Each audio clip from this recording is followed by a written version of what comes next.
Friends అందరూ వనభోజనాలకు వెళ్తున్నారే. ఇంట్లో అడిగితే నానమ్మ తిడుతుంది. మామ కొంచెం నువ్వు వెళ్ళి అమ్మని ఒప్పియే. అవును మరి, అప్పుడు మా అక్క వచ్చి నాకు సన్మానం చేస్తుందా?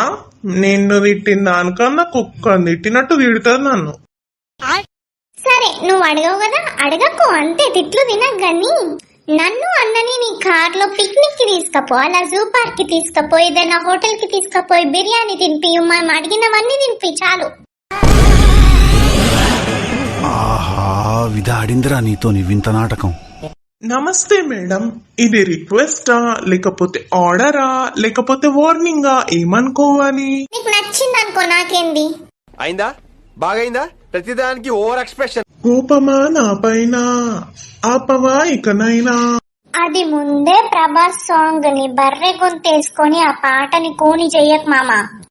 సబ్బాస్ బేటా, నాది బర్రె గొంత లేకపోతే రామచిలుక గొంత, నెమలిక గొంత. ఎవరురా నువ్వు? ఇంత టాలెంటెడ్ ఉన్నావు. అవన్నీ కాదు మామ, నీకు ఫస్ట్ ఆప్షన్ బెటరా సెకండ్ ఆప్షన్ బెటరా? ఏదో ఒకటి డిసైడ్ చేసుకో. ఆ రెండు కాదు. అమ్మ దుర్గాదేవి, ఇట్లాంటి పిషనరీ మామనిచ్చినవేందమ్మా నాకు. ఒక సైకిల్ అడిగితే సైకిల్ కొనియడు, ఒక పిక్నిక్ కి తీసుకోవమంటే తీసుకోవడు. ఏదైనా ఎక్స్చేంజ్ ఆఫర్ ఉంటే ఈ మామని తీసుకుపోయి నాకు మంచిగా నేను ఏది అడుగుతా కొనిచ్చే మామని పంపి అమ్మా.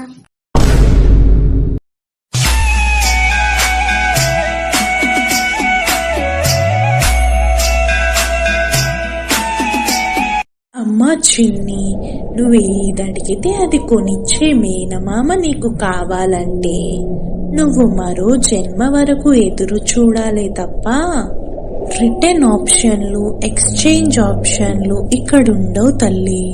ఆ పరమాత్మ ఎవరిని నీకు మేనమామగా పుట్టిస్తే వాళ్ళే ఉంటారు నీ తోడు.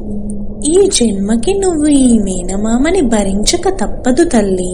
అది నన్ను భరించడం ఏంటి తల్లి? నేను కదా దాన్ని భరిస్తున్నది. ప్రతి క్షణం నన్ను టార్చర్ పెడుతుంది తల్లి. నన్ను ఏడిపించి అది నవ్వుతుంది తల్లి. హలో హలో మిస్టర్ రోహన్ మామ, పార్వతీదేవి ఎప్పుడో కైలాసానికి వెళ్లిపోయింది. తమరు కళ్ళు తెరవచ్చు. మా అమ్మనే పిసినారి అనుకుంటే మా అమ్మ కన్నా ఎక్కువ మా మామ. ఈ జన్మకి నాకు గిఫ్ట్లు లేవు, పిక్నిక్లు లేవని సర్దుకుపోవాలంతే.